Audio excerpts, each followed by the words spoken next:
So welcome to Lovelight Farm. We've been here since December of 2020, and I moved out here with my family in May of 21 and started building this farm. I was already working with food a little bit. I had been doing some food prep for friends and had met a lot of my farmer friends and been involved in the farming community through a couple of other nonprofit organizations, and just kind of naturally transitioned into building a farm. And then we sell at the Pepper Place Farmers Market. We have a 30-member CSA, and we sell to a couple of restaurants in town. And then we also work with children. So I have a program that we started this year called Farm School Fridays, and once a month we host families to come out. We usually have a make and take activity. The next one coming up is in June, and we'll be doing a natural dyes class. And so we're growing the flowers for the dyes on the property, and they'll get to see them, where they come from, create the dyes, and make a craft. They're making little dyed bandanas. So that's been fun. We also host field trips for schools or garden clubs, things like that. And then I like to host music out here once or twice a year. Sometimes in conjunction with a nonprofit for a fundraiser, sometimes just for a plant sale. We just like to have fun and sing songs and plant seeds. So these are our greenhouses, and this is actually where fall is going to be next year. We're in the process of cover cropping that. I'm about to put sun hemp in over there. That will crimp in July, and then tarp it and have it ready to plant out in August for fall. These are our greenhouses. These were a grant from the NRCS. Well, through the NRCS, it's the USDA. It's a great program. Right now in there we are growing our tomatoes, and kind of in transition, it's a bit of a shoulder season where our spring stuff and our early spring things like cucumbers are starting to come out, and squash is being pulled out, and we're just doing another succession of those things on the farm, just in different areas. Over here you can see some of our compost pits. And over here is from one of our workshops with the kids. It was a Three Sisters garden, and so we have our Seminole pumpkins, Indian corn, and rattlesnake beans growing up, where they got to come. They learned about the traditions and how to build it. We built one here on the farm, and then the kids took plants home to put in their own yard. So that was a fun workshop. And so up here we'll take a peek in our greenhouse if you want to peek in. This is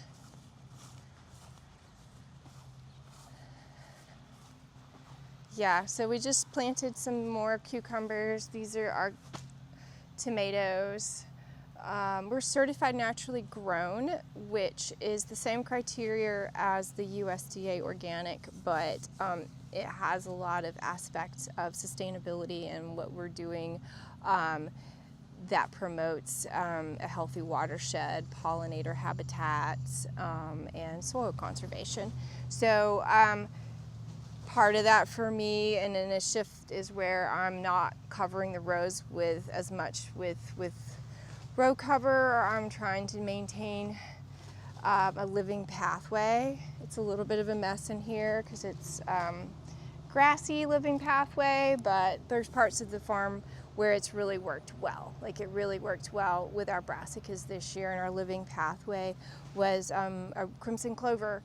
And so that created, what was interesting, it seemed to not only keep the pathway free of grasses, which is really what I would call a weed, but it created a habitat for beneficial insects. So we had tons of ladybugs that are eating the aphids, who like to eat the kale. So it was this very synergistic existence that happened through early spring this year, I think, because of seeing the living pathway in action for the first time, because I've been farming for 6 years, and it takes a while when you're trying to implement these practices.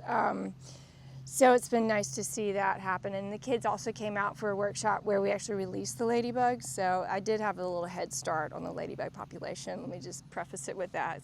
Back in April, they had a workshop about beneficial insects. So maybe that helped. But it seemed to with the squash, with the kale and the brassicas this spring. We'll look in here and you can see our next greenhouse. Watch your step, it's a little tready. So, watch your head. In here, we're kind of in transition a little bit. Some of our cucumbers are just finishing up. We've just pulled out this row of cucumber, and we are trying our hand at keeping lettuces all summer. I'm gonna see if we can do it.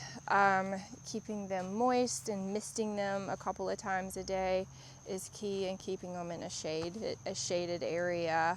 So we're in the process of that. One of the things that we've done too, it looks crazy here because we're crimping it down, but we have found that a lot of the chefs like all aspects of the plant. So this is a parsley, and it's flowering, and the chefs love to buy this for garnish. They've been buying it for that. Also, some of our beneficial, this is a sweet alyssum. They've also been enjoying this. I've seen this in some pictures on garnish for some cocktails at some of the restaurants. So we're seeing where sometimes if we let some of the plants live their life cycle, especially the culinary herbs, the flowering cycle is so beautiful too, to be able to include that in a chef's order. Several different types of flowers for their garnish has been kind of just fun, you know.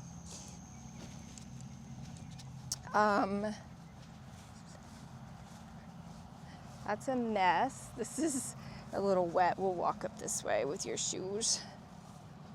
We have our blueberry orchard. We have a silage tarp you see over here. That's where I'm going to be putting some more flowers, some late summer flowers. We've just prepared this greenhouse. It's getting ready for fall, which I know it's June, but we're going to cover crop in there and then tarp that and get that ready for fall tomatoes and cucumbers, so that we'll have them in September, October.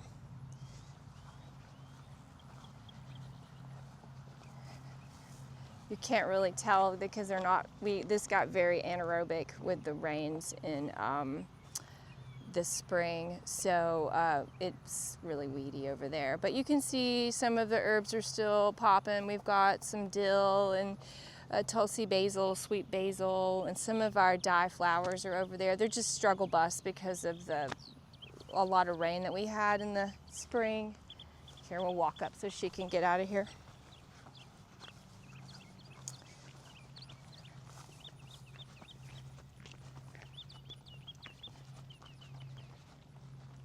We don't really mow a lot.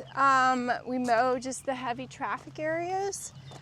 I found that has helped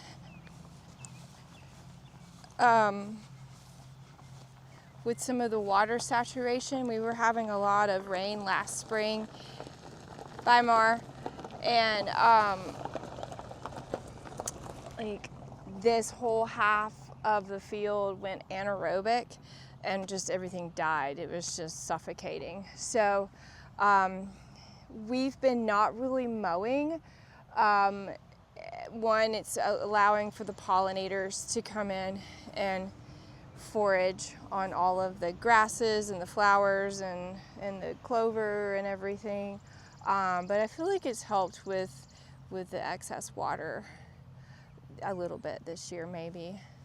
It stays pretty wet here. We're kind of we're in the Coosa Valley which is the Coosa River watershed, like the watershed for that. So yeah.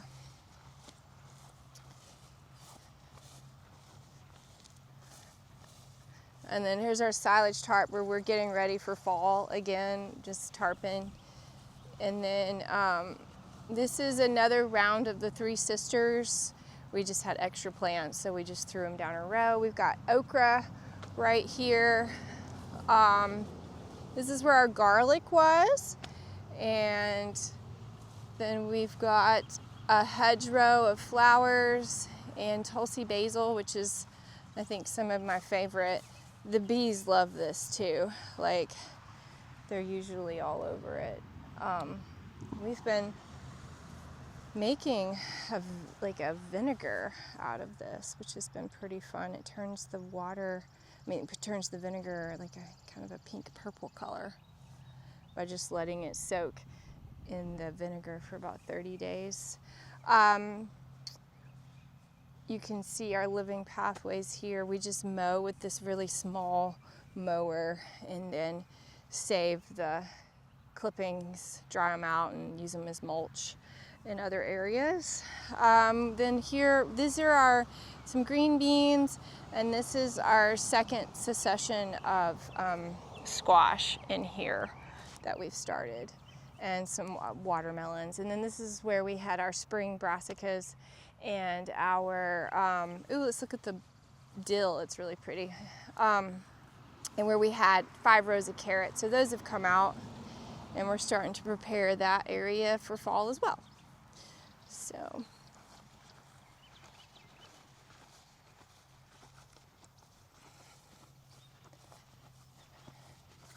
But just letting the, not so pretty, these are dill flowers. Not only are they fun to put in, like use as a garnish, but I like to put them in our pickles, in our pickle brine, just in the jar right as we're putting the cucumbers or the carrot. We do a lot of pickled carrots. It's just kind of fun. I feel like they're like little bursts of flour. So yeah, this area is about to get tarped and prepared for growing in September. Over here on the other side, whoops, you okay? We have our peppers and our eggplant.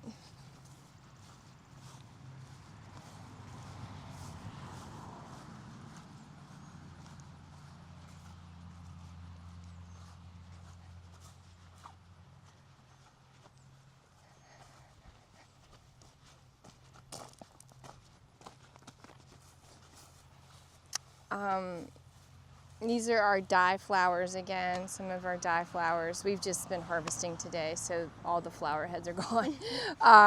We harvest them every week, and we're saving all the flower heads and drying them out for the dyes that we'll create for that camp. And then we've got hot peppers, jalapenos, eggplant, bell peppers, banana peppers. I'm growing paprika this year. I'm excited. I hope that works out. I love paprika. I think it's one of my favorite spices. So yeah. And then over there we just finished, that's where we had our first succession of squash over on that fence line. So we're about to mow and tarp that and let that sit dormant in it. That's where we will eventually put in some another round of okra and watermelons over there for a late season. So we'll have some like late September watermelons. It's still hot in the south, so might as well. Okay, well that's kind of our little farm here. These dye batch flowers on the line there of the greenhouse, I think I'm excited about those. The seeds of the they're like an indigo sunflower, and so it's the seed that will create the dye. It's kind of a deep indigo.